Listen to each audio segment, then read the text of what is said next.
नमस्कार, मैं हूं प्रिया। आज 29 अगस्त। खबरों की तरफ बढ़ने से पहले हमारे सभी व्यूअर्स के लिए अहम सूचना।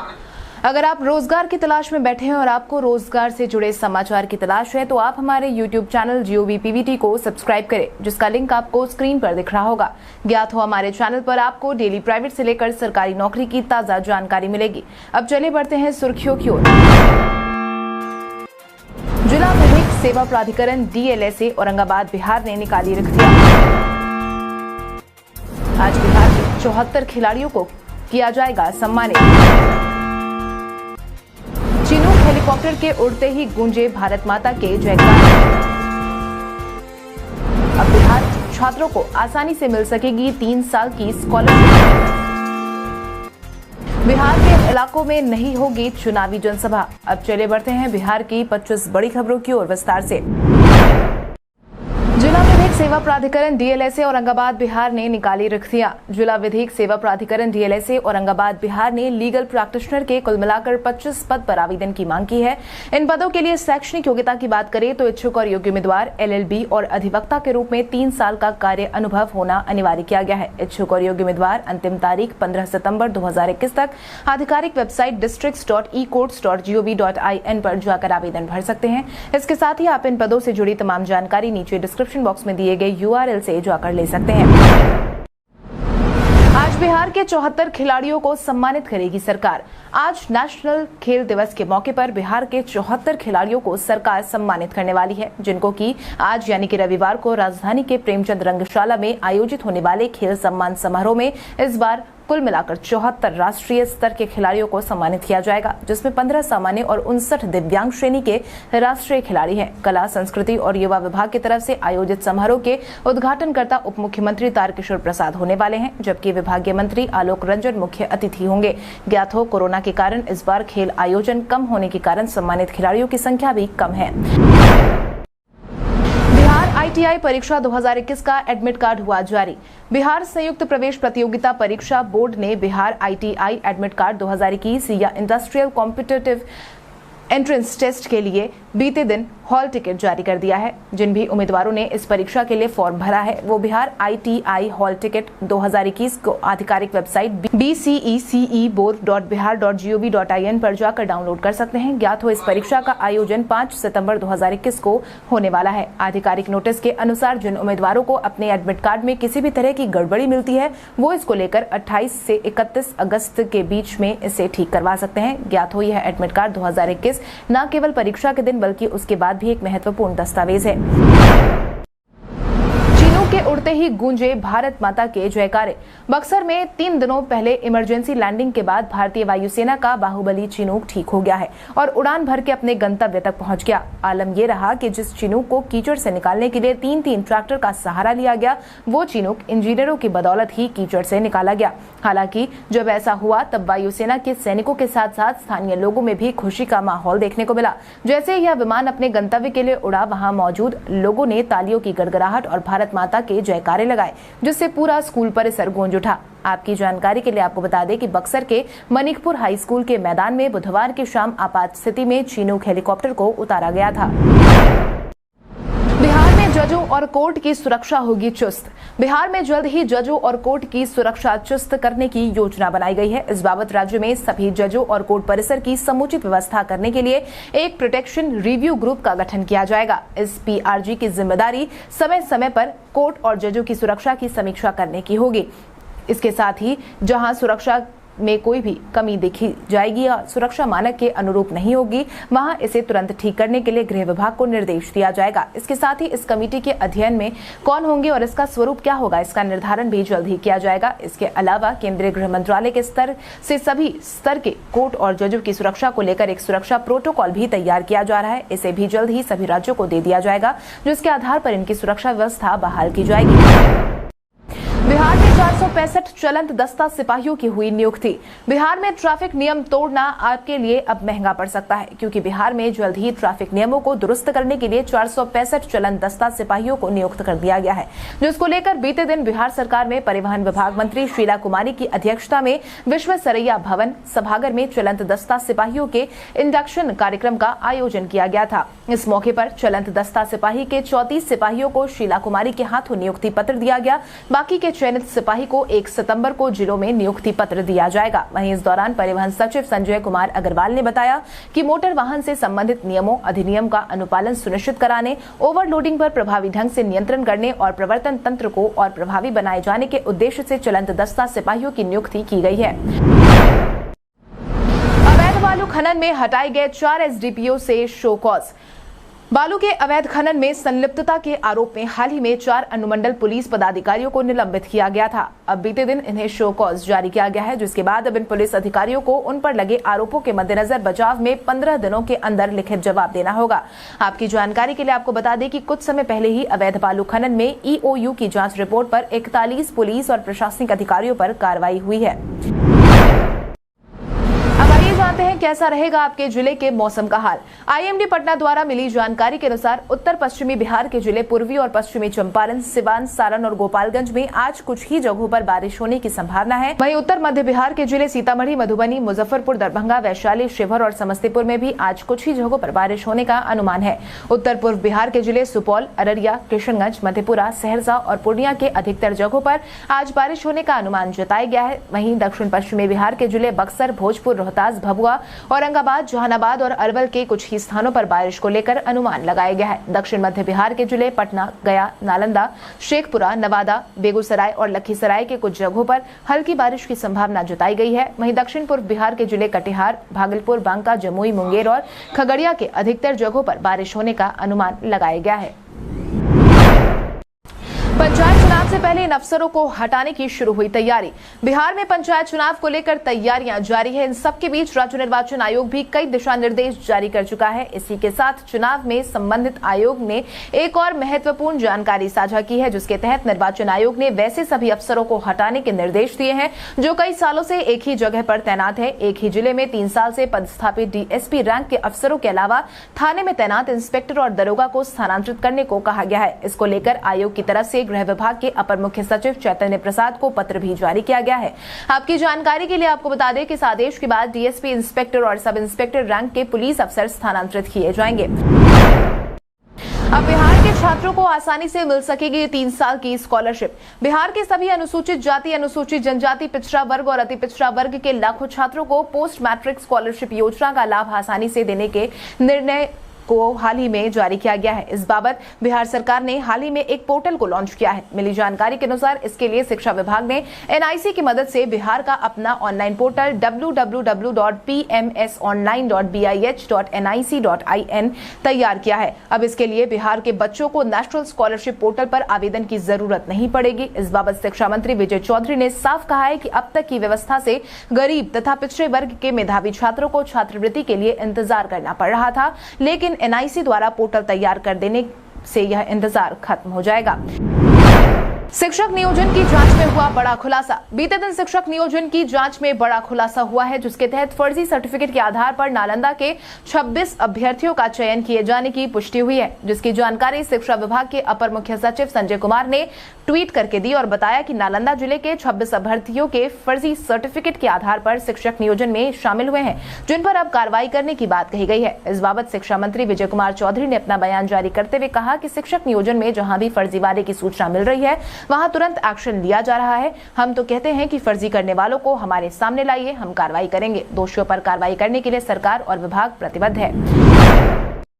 पटना के डबल डेकर एलिवेटेड रोड का उद्घाटन 31 को करेंगे सीएम नीतीश। बिहार में जब से मुख्यमंत्री नीतीश कुमार ने सत्ता संभाली है, बिहार में सड़कों की सूरत ही बदल गई है। आलम यह है कि बिहार में गली नुक्कड़ की सड़कों से लेकर एनएचएसएस सब पर जोर शोर से काम हो रहा है। इन सबके बीच बिहार में अब जल्द ही डबल डेकर एलिवेटेड रोड का लुफ्त भी बिहार वासी उठा सकेंगे, जिसका उद्घाटन 31 अगस्त को मुख्यमंत्री नीतीश कुमार करने वाले हैं। आपकी जानकारी के लिए आपको बता दें कि एलिवेटेड रोड के निर्माण से अशोक राजपथ से लेकर पटना सिटी तक के लोगों को जाम से राहत मिलेगी। विभाग के आकलन के मुताबिक इसमें करीब 3.5 लाख की आबादी को सीधे तौर पर फायदा होगा। पीएमसीएच में इलाज के लिए जाने वाले लोगों को घंटों की जाम से राहत मिलेगी। इसके साथ ही दशकों पुराने मार्केट को फिर से नया जीवन मिल सकेगा। समय पर संपत्ति का ब्यौरा नहीं देने वाले अधिकारियों और कर्मचारियों पर कार्रवाई तय।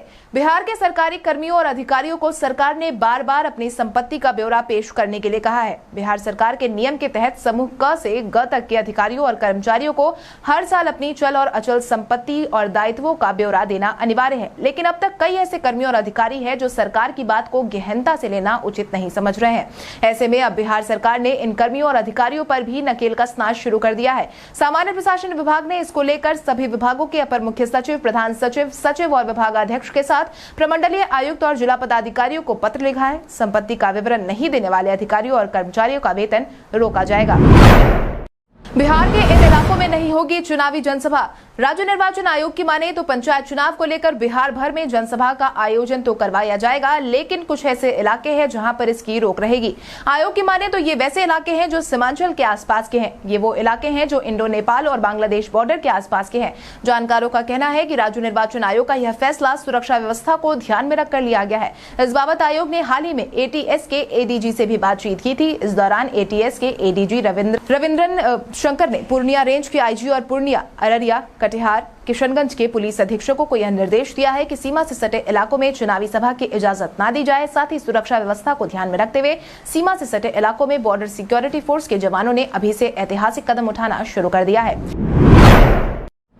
पीएम मोदी मधुबनी के यश को करेंगे सम्मानित। प्रधानमंत्री नरेंद्र मोदी ने मन की बात कार्यक्रम से देश के युवाओं को प्रेरित करने का काम काफी बार किया है। इसी से प्रेरित होकर बिहार के एक किशोर यश झा ने कारनामा कर दिखाया है, जिसके तहत मधुबनी के रहने वाले यश ने 2 ऐसी कहानियां लिख दी हैं जिसको लेकर पीएम मोदी उन्हें सम्मानित करने वाले हैं। यश फिलहाल मधुबनी के पॉल स्कूल के 11वीं के छात्र हैं। हाल ही में पीएम मोदी ने मन की बात कार्यक्रम में युवाओं को स्थानीय वीरों की गाथा लिखने को प्रेरित किया था, ताकि अनसुने वीरों की गाथाएं दुनिया तक पहुंचाई जा सके।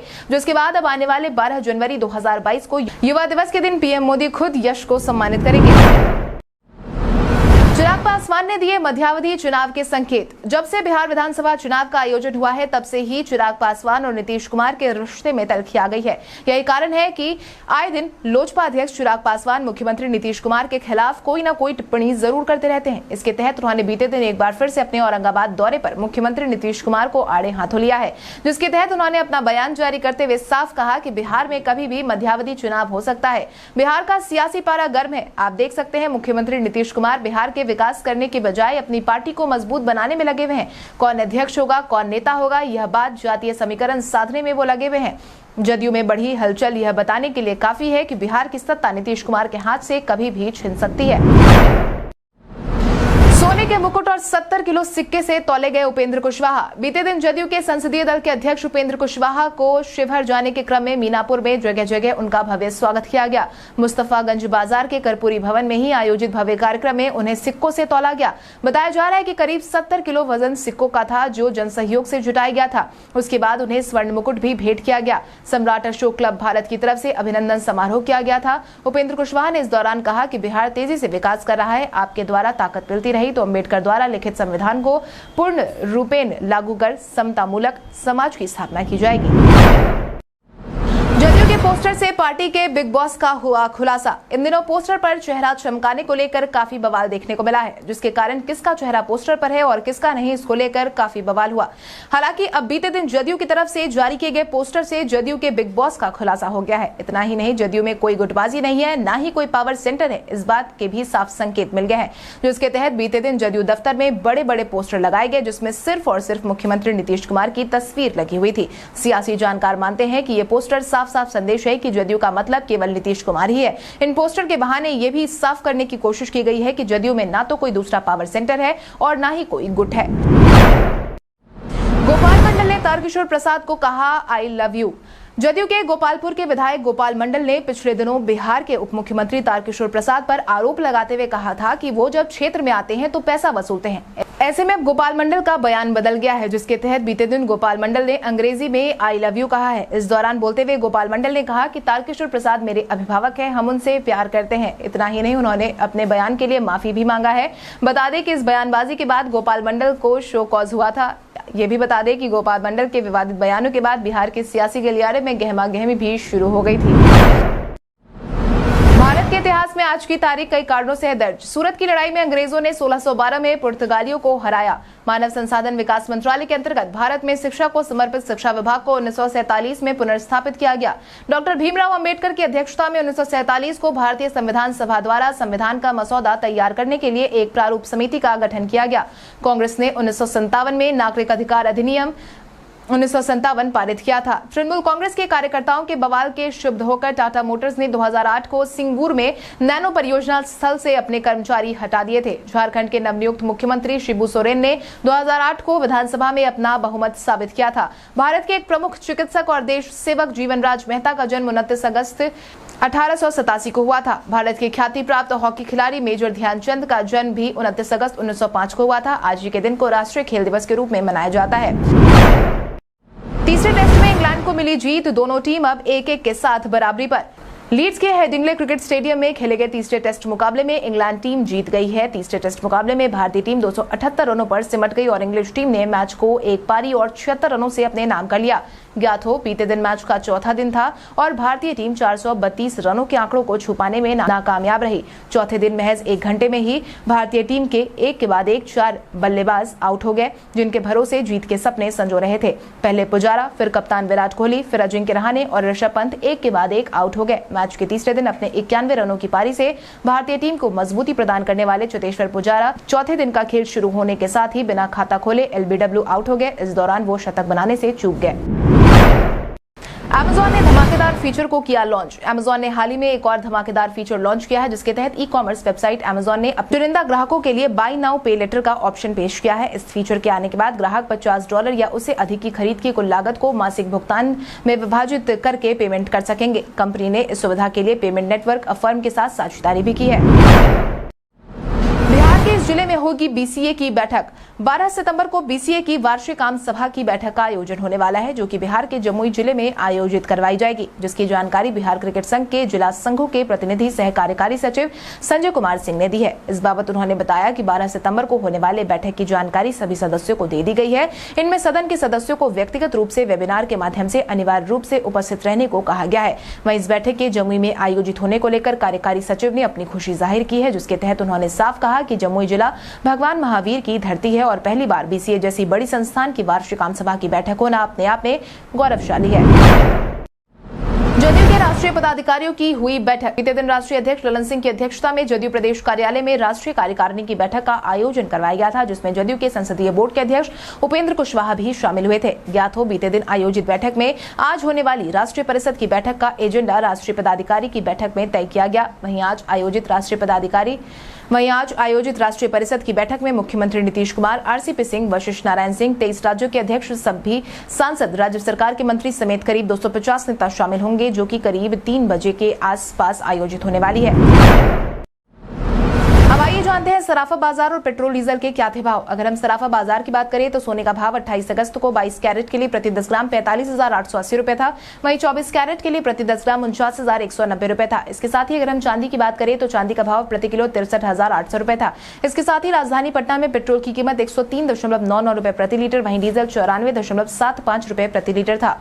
कल हमारे द्वारा पूछे गए सवाल का जवाब आप में से बहुत सारे यूजर ने हमें कॉमेंट करके दिया था, उसके लिए आपका बहुत बहुत धन्यवाद। आप में से जिन यूजर ने हमारे सवालों का जवाब दिया है उनके नाम है मितीश प्रेमी, दशरथ कुमार, बिदुर कुमार, रजा कुमार, बंटी कुमार, रामू कुमार, विकास कुमार, उत्तम शर्मा, सोनू कुमार, सचिन कुमार, शशि भूषण, अमित कुमार, गुड्डू कुमार, सत्येंद्र कुमार, कुंदन कुमार, आनंद सिंह, सुधीर कुमार, बबलू यादव, रंजीत कुमार, अमन कुमार।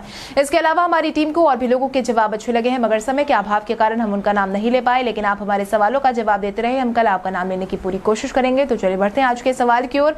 आज का सवाल कुछ इस प्रकार है। आपके अनुसार भारत बनाम इंग्लैंड के बीच खेले गए तीसरे टेस्ट मैच में भारतीय टीम को मिली हार का अहम कारण क्या हो सकता है? अपने जवाब हमें कमेंट करके जरूर बताएं। इसके साथ ही आज के लिए बस इतना ही। बिहार की बड़ी खबरों से अपडेटेड रहने के लिए हमारे YouTube चैनल को सब्सक्राइब करें और बेल आइकन दबाना ना भूलें। धन्यवाद।